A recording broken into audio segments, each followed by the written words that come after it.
l'écoute de Radio Mali, il est 13h, c'est l'heure de votre journal de la mi-journée.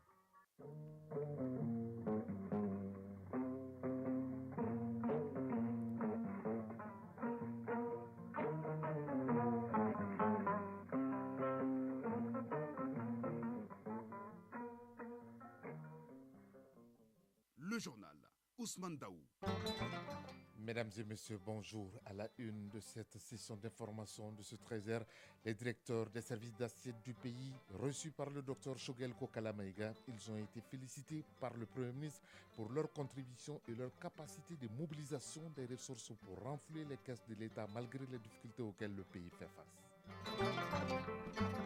Accueille les responsables de l'administration, les élus, les collectivités territoriales, les partis politiques et la société civile à l'école pour être mieux outillés sur les questions électorales et aussi connaître les limites et les prérogatives du ministère de l'administration territoriale et de la décentralisation dans l'organisation des élections. Hors du Mali, en France, l'ébullition du front social s'intensifie et s'accentue autour du président Emmanuel Macron, encore ce mardi avec des gares de train bloquées dans tout le pays. La chronique Initiative citoyenne nous parlera de l'association des femmes catholiques du Mali. Le sport sera l'affaire de Siragatou Sissé. Il nous parlera essentiellement football avec les éliminatoires de la Coupe d'Afrique des Nations Seniors Côte d'Ivoire 2023 et des moins de 23 ans. Le Mali sera sur les deux fronts cet après-midi. Les Aigles au Maroc face à la Gambie et les moins de 23 ans à Bamako au stade du 26 mars devant le Sénégal. Voilà pour le sommaire. Dans un instant, les détails. Mardi 28 mars 2023, mesdames et messieurs, bonjour et bienvenue à ce 13h. Le Premier ministre Dr Shogel Kokalamaïga a reçu hier en audience les différents responsables des services d'assiette du pays. Il s'agit des douanes, du trésor, de la comptabilité publique, des impôts et du domaine et des cadastres. Il s'agissait pour le patron de l'administration de les remercier pour les résultats obtenus au cours de l'année 2022 et surtout de les encourager à maintenir le cap. Suivant les explications du directeur national du trésor et de la comptabilité publique, Boubacar Benbouye Aïdara, il est au micro de Al-Husseini Touré et Aliou Touré de la presse de la primature. Nous avons été reçus le directeur national du trésor de la comptabilité publique, le directeur national des domaines et du cadastre, le directeur général de la douane et le directeur général des impôts. Nous avons été accompagnés par nos deux ministres, le ministre de l'économie et des finances et le ministre des domaines, par son excellence, monsieur le Premier ministre, pour nous féliciter par rapport aux efforts qui ont été consentis en 2022 et nous demander vraiment de persévérer vraiment dans cette voie en 2023. En 2022, dans un contexte très difficile marqué par l'embargo économique et financier, donc tous les services d'assiette ici présents ont pu atteindre vraiment les résultats budgétaires, les objectifs budgétaires qui leur sont assignés. Donc ce qui a permis du coup à l'État du Mali de pouvoir vraiment exécuter l'ensemble des dépenses publiques. La tendance pour 2023 justement est très très positive, de tout faire pour que les objectifs de 2023 soient aussi atteints, tout comme les objectifs de 2022. À présent, direction CAI, la cité des rails, où s'est ouvert hier un atelier de renforcement des capacités des présidents des organes des collectivités, représentants de l'État, des partis politiques, de la société civile et autres acteurs sur le rôle du ministère de l'administration territoriale et de la décentralisation dans l'organisation des élections. Objectif principal, informer les acteurs du processus électoral sur l'évolution du cadre juridique et institutionnel des élections. De la cité des rails, Balkissa Sadibou Chérif Aïdara. Cet atelier de 2 jours permettra aux acteurs du processus électoral de la région de Caille de s'approprier la loi électorale pour une large dissémination auprès de la population. Bouakari Traoré, conseiller aux affaires administratives et juridiques au gouvernorat de Caille. Au cours de la rencontre, nous parlons non seulement des structures impliquées dans l'organisation des élections, à savoir l'EJ, un organe nouveau, ses missions, de sa composition. Ensuite, on parle du ministère de l'administration territoriale chargé d'appuyer l'EJ, tout ce qui lui revient comme tâche. On parle également de l'égal accès aux médias d'État. On parle également des listes électorales. Ensuite, des opérations de vote. Tous ces aspects, jusqu'à la centralisation et la proclamation des résultats provisoires, il s'agit réellement d'une vraie appropriation de tous les partenaires du contenu de la nouvelle loi électorale. Mamadou Koulibaly, président du Conseil régional de la société civile de Caille. Il est très important pour nous de connaître quand même le contenu de cette nouvelle loi électorale. Au sortir d'ici, on va faire la restitution. Pour le directeur de cabinet du gouverneur de la région de Caille, la tenue de cet atelier est d'une grande importance pour notre pays qui s'apprête à organiser très prochainement des élections. Amadou Ndiko. 2 jours durant, nous entretenir des réformes attendues et l'évolution du cadre juridique déjà édicté aux articles 4 et 5 du Code électoral. Une centaine de participants composés des présidents des organes des collectivités, représentants de l'État, partis politiques, de la société civile et autres acteurs de l'ensemble de la région de Caille prennent part à cet atelier. Caille, Balkissa Sadibou Chérif Haïdara, Sidi Haïdara pour l'ORTM. De Caille à la cité des rails, rendons-nous à Tombouctou, la cité des 333 saints qui évolue doucement vers un développement harmonieux grâce au programme Contribution à la réduction de la violence communautaire de l'aménagement. Le quartier à Barajou de Tombouctou sera électrifié bientôt sur plus de 3 km. Aussi, l'école Alpha Saloum sera entièrement clôturée et équipée des actions de développement saluées par les autorités de Tombouctou et le chef de l'aménagement au Mali. Cette visite des chantiers qui ont été ouverts par l'aménagement ont été suivis par Idrissa Goulou Sissoko.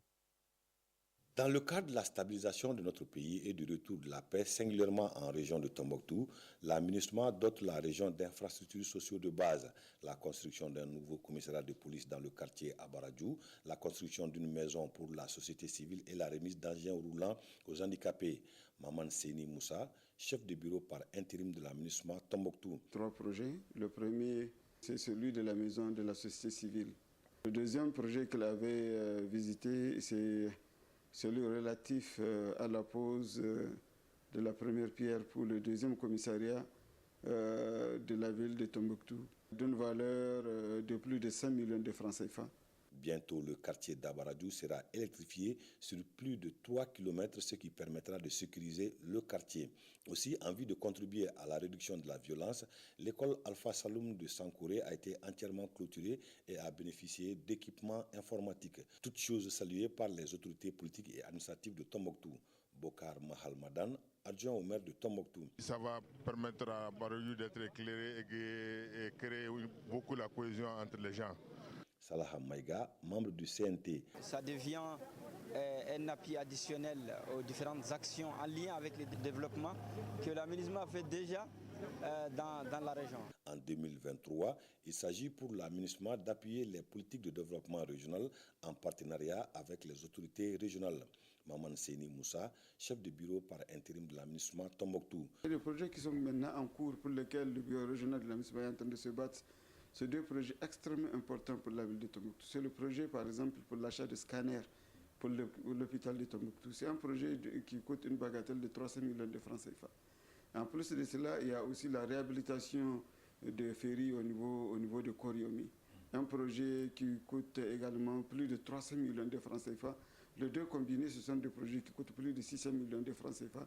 Nous sommes en train de nous battre pour des projets structurants, générateurs de revenus, dans la dynamique de retour de la paix, de la cohésion sociale et de la stabilisation du Mali en général et de la région de Tombouctou en particulier. Selon les responsables de l'aménagement du Tombouctou, ces actions contribueront à la stabilisation et au retour de la paix. Tombouctou, Idrissa Goulou Sissoko, Chérifou Moulay Aïdara pour l'ORTM. 13h08 à Tombouctou, nous retournons à Bamako pour vous parler de la 26e session ordinaire du Conseil d'administration du Palais de la Culture Amadou Hampetiba qui s'est tenue hier.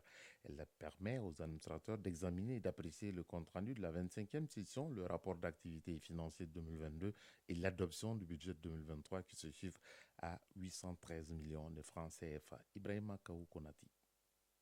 C'est dans un contexte difficile caractérisé par la crise multidimensionnelle et le Covid-19 touchant sérieusement l'institution culturelle que s'est tenue la 26e session du Conseil d'administration. Malgré tout, le résultat est satisfaisant.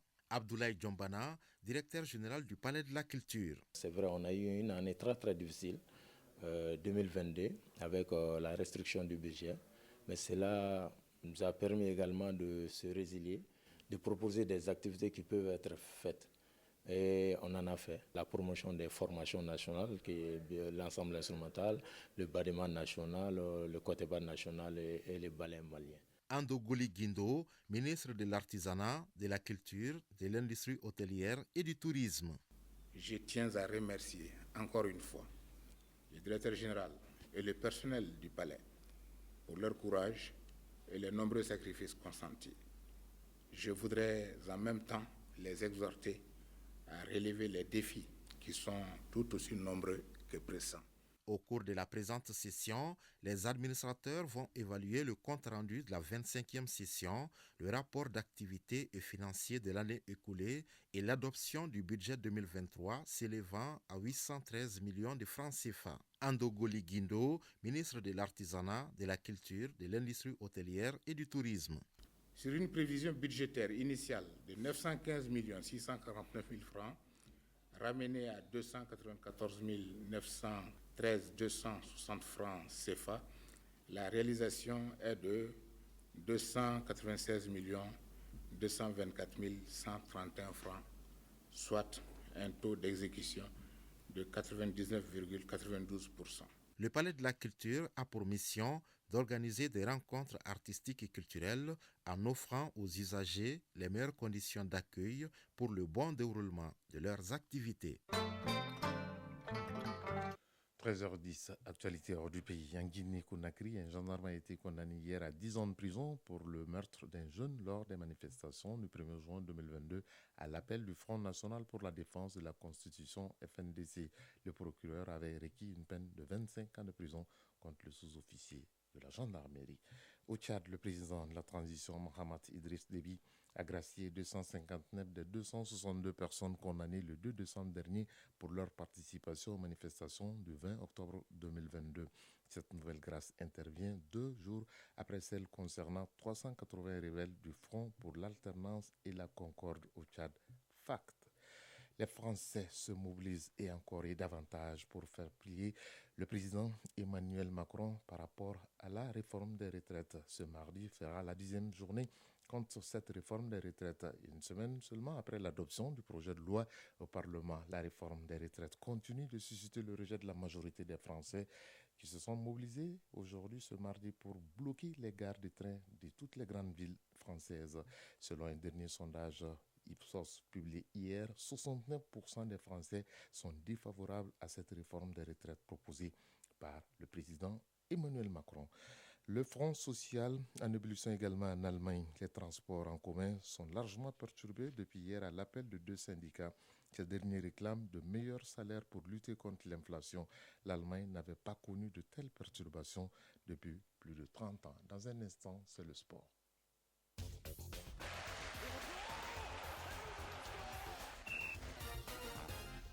L'actualité sportive de ce mardi sera développée en direct par Sragatou Cissé, que j'accueille avec beaucoup de plaisir. Sragatou, bonjour. Bonjour Ousmane, le plaisir est partagé.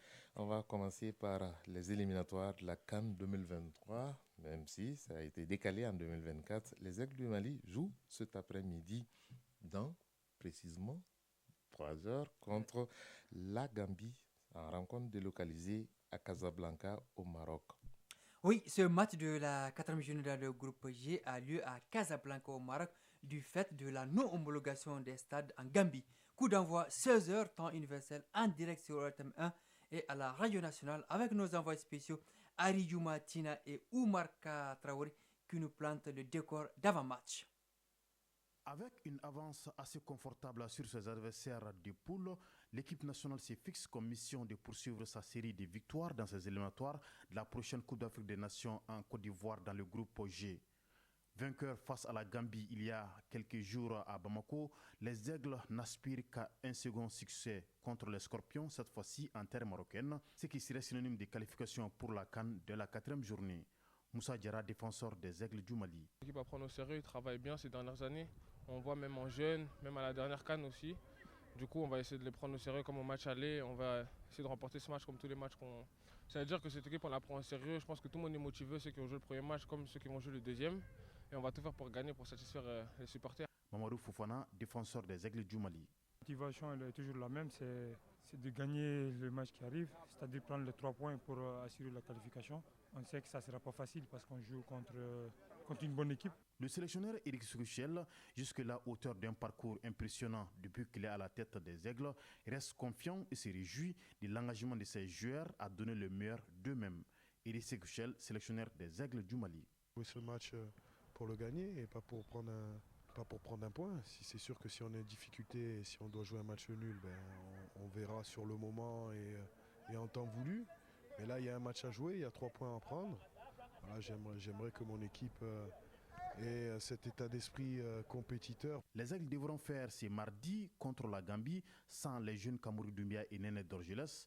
À ceci s'ajoute l'absence du patron de la défense Bokar Kiki Kouyaté qui sera suspendu pour cumul de cartons jaunes. Adepte du système de jeu Losange, Éric Sékouchel entend composer la meilleure équipe possible ce mardi à Casablanca pour venir à bout des Scorpions de la Gambie qui semblent n'avoir pas dit leur dernier mot. Casablanca, Arjumatina Oumar Katraoui pour l'URTM. Le Sénégal dans le groupe L, le Burkina Faso dans le groupe B, la Tunisie dans le groupe J pourraient se qualifier dès ce mardi en cas de succès et rejoindre la Côte d'Ivoire, pays hôte, le Maroc et l'Algérie. Tout comme en cas de victoire des Aigles du Mali ce soir. Tout à fait. C'est tout le bien qu'on leur souhaite du côté de Casablanca.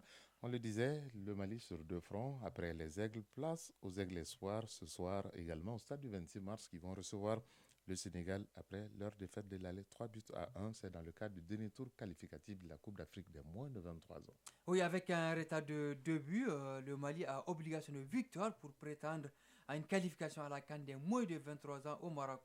Au sélectionneur Alou Badara Diallo Conti de trouver la bonne formule pour barrer la route aux Lions Espoirs du Sénégal. Le coup d'envoi de ce match, Mali-Sénégal, est prévu à 18h au stade du 26 mars, en direct, en intégralité et en exclusivité sur ORTM 2 et la Radio Nationale. Donc, on va dire aux auditeurs de bien noter les rendez-vous, 16h au RTM et à Radio Nationale avec Aridou Matina, notre envoyé spécial à Casablanca, pour les Aigles, et 19h, 18h, au RTM2 et Radio Nationale encore pour les auditeurs. Décidément, les sélections sont à l'honneur dans ce 13h. Parlons à présent des cadets qui sont en pleine préparation. Oui, la CAN en ligne de mire, c'est du 29 avril au 19 mai 2023. Le Mali est dans le groupe C avec le Cameroun tenant du titre, le Burkina Faso et le Soudan du Sud. Pour se préparer en conséquence à ce rendez-vous continental, les cadets participent en ce moment à un tournoi à 4 à Alger. Ce mardi à 21h, ils jouent contre les Fennecs cadets d'Algérie en clôture de ce stage de préparation.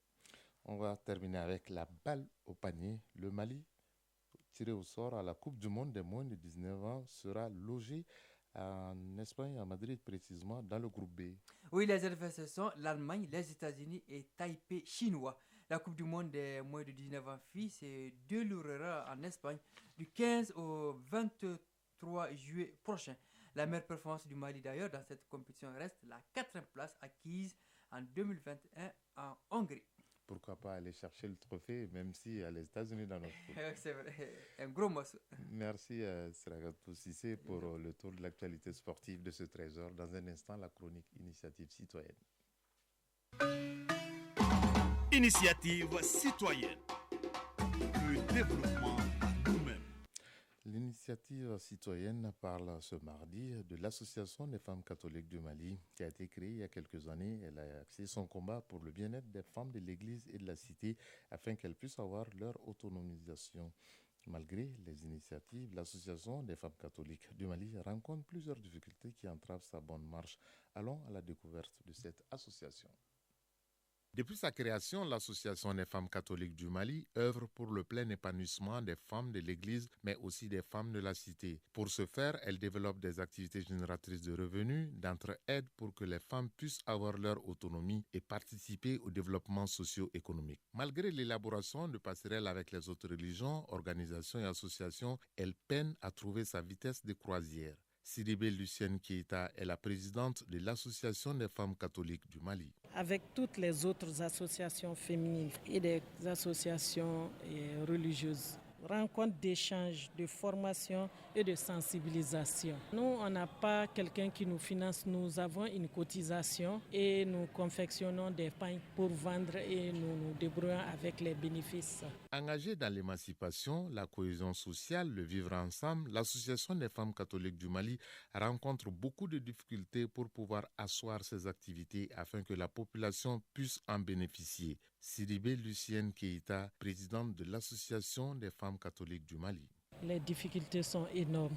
Elles sont énormes parce que nous n'avons même pas de siège pour le moment pour loger nos activités d'aide aux filles et nos petites activités qui sont les transformations des céréales, la saponification et puis la transformation des jus à travers l'association des veuves et orphelins catholiques. Pour consolider ces acquis et mettre en place un véritable programme de développement, l'association compte sur toutes les bonnes volontés.